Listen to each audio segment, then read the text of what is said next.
What's up, YouTube? And welcome back to another episode of New Comic Book Day Reviews with the Comic Jabroni. I'm gonna go over the books that I picked up this week, as well as two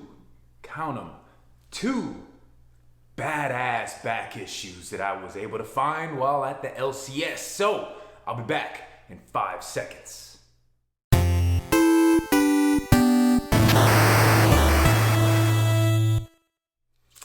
So welcome back, guys. Like I said, I am Edwin, the Comic Jabroni, and today we're gonna go over the books that I picked up this past week. On Wednesday, New Comic Book Day is rolling, and we are back.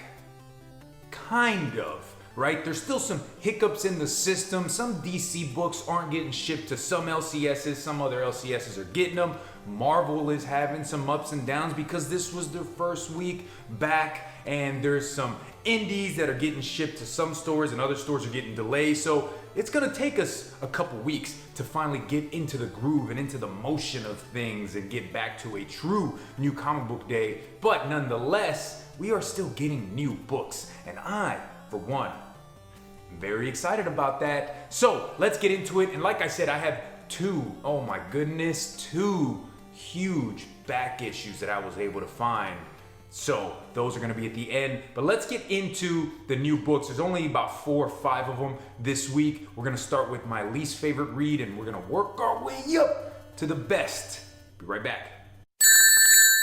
All right, first book up is from Scout Comics. I talked about this book on Tuesday that I was going to pick it up, and it is Disaster Inc. I love this green cover right there with that zombified samurai. And like I talked about, this is a story about Japan and how you have this company called Disaster Inc. that takes these people on these tourist trips to places that are probably pretty dangerous and you don't want to go to. But if you have the money for it, they're gonna take you. Story starts out with these scientists in Fukushima, somewhere in Japan, where there was this earthquake and this tidal wave, and then the nuclear power plant, went belly up, and some things didn't go well. But it starts off with these scientists, and they're looking at these butterflies, thinking that the nuclear, the radiation was gonna mess with them. But then this red samurai shows up and does some damage. I will tell you though, it was okay, because that beginning part, which is probably about 2 pages, was the best part of the story. Other than that, you learn about some of the main characters that are going to be going forward in this, and some of the people that have money that are going on this tourism adventure. And I'm not entirely sure I'm going to be picking up issue number 2, but I did want to give this book a chance. Not my favorite. Did you guys pick it up? Let's keep it going.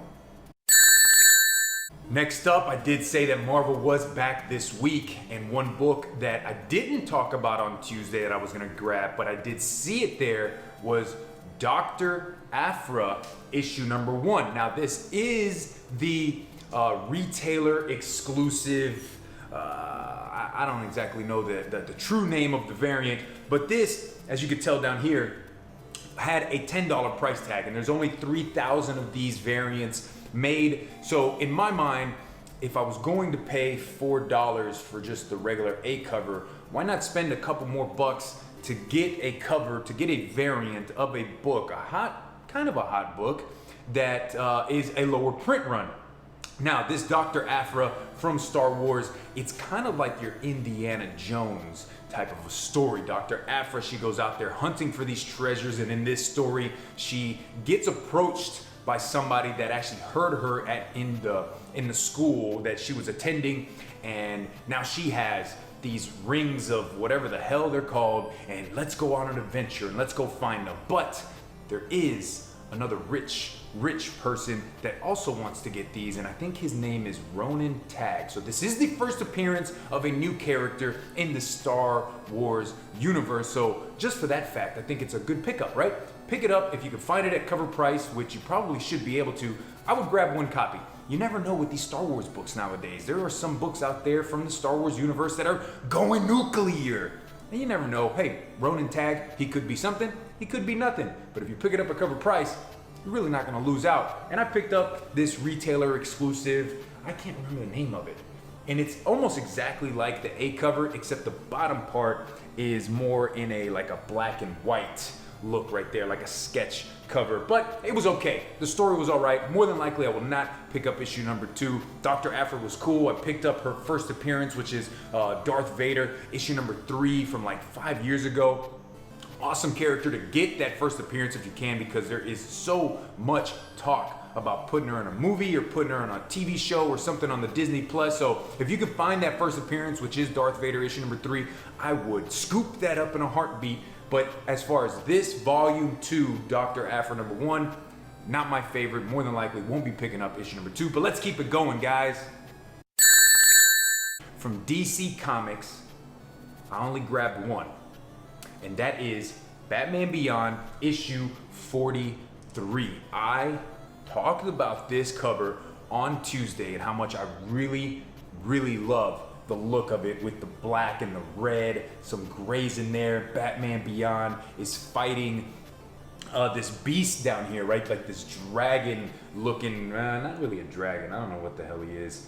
Anyways, but this is like the pet of Damian Wayne.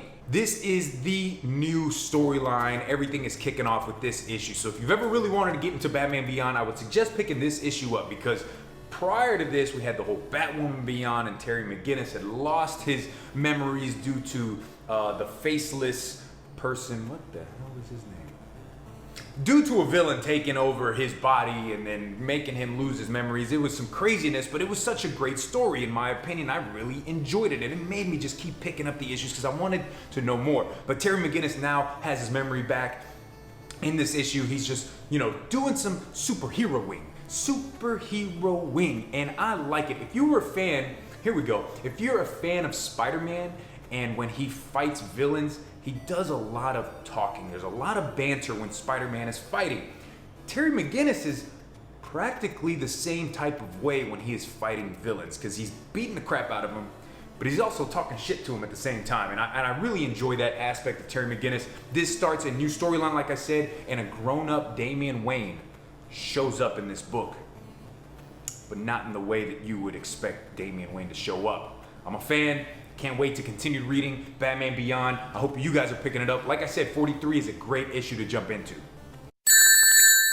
All right, and the last book that I picked up, it's a Marvel book, and this is my read of the week. Although I only picked up 4 books, so, slim pickings on read of the week. But even if I picked up 10 books, this still probably would have been my favorite, and that's Venom, issue 25. Written by Donny Cates, artwork is done by Mark Bagley, but this A cover, this A cover, drawn by Ryan Stegman, man, those 3 together are just incredible. But this read is awesome. It's funny how this is the 25th issue, and it's a double-sized issue. It costs like $6, I think it was. Yeah, $5.99. But if you haven't been reading Venom, this is an awesome jumping on point, because the beginning of this story, and practically a lot of it, is Venom sitting down, talking to somebody who you don't know who it is, and kind of telling you what's been transpiring for the past pretty much 25 issues. He even goes into the War of the Realms, which wasn't the greatest story, but he kind of tells you what happened during War of the Realms. He is telling you exactly what happened, all the way up until the point where he gets onto Venom Island, and Carnage is there, and Dylan is there, and Carnage is fighting this T-Rex that is venomized, and oh man, this was such a great story. And at the end, you find out who Venom or Eddie Brock is sitting down talking to, because now he is telling this person about the Null War to come. We know Null is coming back. We know that the god of the symbiotes is coming back, and it's going to be big. Well, I hope so. We thought the same thing about War of the Realms, and that kind of sucked, huh? But on top of picking up the A cover, I talked about it on Tuesday, I picked up the all black variant, because I want somebody to sketch on this absolutely beautiful all black Venom cover. But guys, this was my read of the week. Again, if you haven't been reading Venom, Venom 25 is a good jumping on point. You would think, oh, but it's the Venom Island finale, and how can I jump onto it then? I won't know what's going on. Guys, this issue brings you up to speed on everything that's been going on. That's it for New Comic Book Day books, but let's show you guys the 2 badass back issues that I grabbed. Now, as many of you know, I'm a huge Batman fan. I love me some Batman. But I'm also a Joker fan, and I like Harley Quinn.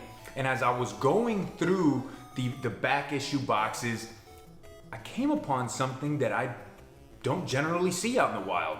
And I say that a lot, but it's true. There are some books out there that are harder to come by, that are rarer than others, and this is one of them.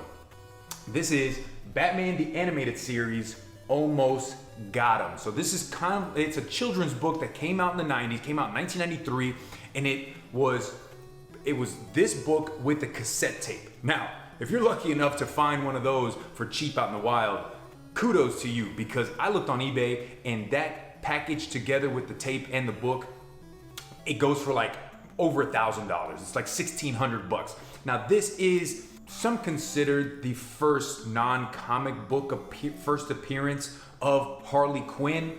I'm not entirely sure how that works, right? I know Batman Adventures 12, boom, first appearance of Harley Quinn, but this I think came out before that comic did. But I found it, guys, and I found it for $5. Now, is it in the best shape? Absolutely not, but I didn't care because I looked this up on eBay, and the listings for just this book without the tape in worse conditions than this is like $70, $80, $90 for something that is in worse condition than this book. So to me, it's just an awesome piece to add to the Batman collection. No, I do not have the tape, and the tape seems to be the hardest thing to find out in the wild, but I will keep my eyes peeled, you dig? So that's the first book. Let's get into the second one. Now this next book, this is one that I didn't really know I wanted until I saw it. And I knew that I had to have it, guys, and that is Green Lantern issue 85. This is the controversial drug issue. In this issue, we find out, or Green Arrow finds out, that his ward Speedy is a heroin addict. Funny enough, this is the first issue of a 2-part story. I did not know that. Now the LCS that I go to here, Top Dogs, they actually have the second part. And I almost pulled the trigger. And I'm thinking about going back to pull the trigger because this one and that second issue together is something that is super hard to find out in the wild. Yeah, you'll go to eBay. Yeah, you can go to Comic Cons and they're all gonna be there. But to find it just out and about at a random local comic shop, not super easy to find. I've been going to my shop in San Antonio for 5 years and I've never seen this on the back wall. So to be able to find this at a great price, I paid way less than what I see it for on eBay. This right here is a great candidate to get pressed, cleaned, and graded because I think the pressing and the cleaning will bump this grade up from right now probably about a 6.5. I think it can be bumped up to like a 7.5, maybe an 8.0. Ooh. But this story's awesome, guys. There are 2 stories in here. The second one is just a reprinting of Green Lantern issue number 11 from way back in the Silver Age. But the first story, man, with Green Arrow and Green Lantern going out there, and they've got these drug addicts that they're now trying to find, like kind of, you know, the drug pushers, the guys that are selling these drugs, and they themselves get drugged during this issue. They get, they're given, it's not cocaine, it's probably heroin or something, some smack. They're given smack and they're all high, and Green Lantern uses his ring while he's super fucking doped up, and it's an incredible story, man. You know, and Neil Adams is on, Neil Adams on the artwork. It's incredible. And what do you guys think? Should I go back and pick up the second part of the story? I think I'm going to. Guys, so yes, I am so excited to have this, and this is one of those books where I didn't really know that I wanted it until I saw it on the wall, and I said, I gotta have it. Woo! All right, y'all, so that is New Comic Book Day reviews with the Comic Jabroni. Plus, I showed you a couple of back issues. I hope you enjoyed the video. Make sure to hit that like button. If you liked the video, then like the damn video, y'all. And remember to watch the other videos on my channel. always dropping new content for you. Hit that subscribe button, join the hashtag Comic Jabroni Nation, y'all. But until next time, take it easy. It's over 9,000! Peace.